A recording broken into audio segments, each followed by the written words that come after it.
Kuna swali inatakana sisi wa Afrika tujiulize. Kwa nini siku ya hivi karibuni mataifa nyingi ya Kiafrika imefanyika mapinduzi ya kijeshi? Yaani wanajeshi wanaondoa hawa viongozi wenye wamechaguliwa pale, na hawa kiongozi wa kijeshi anaingia na baadaye anaitisha uchaguzi na anaendelea hivyo hivyo. Kwa nini? Kwa nini hiyo inafanyika Afrika peke yake, haifanyiki Warabuni, haifanyiki Uzunguni? Ni Afrika peke yake. Kwa nini? Jiulize, kwa nini imekuwa hivyo Afrika peke yake? Kwangu mimi nafikiria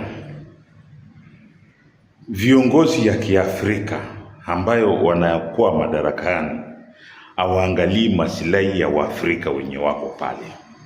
Hawa viongozi wamekuwa vibaraka ya wazungu. Kwa vile sasa Afrika inaanza kuinuka, watu wanaanza kushtuka, kwa nini mali yetu haitufaidi sisi na faidi wazungu? Ndio hiyo mapinduzi kama hiyo inatokea, na hiyo mapinduzi imezidi sana na bado itazidi mpaka hawa viongozi wa Kiafrika waanze kuhudumia wale ambayo wamechagua wao, wasikue vibaraka ya wazungu. Hiyo mapinduzi bado itaendelea.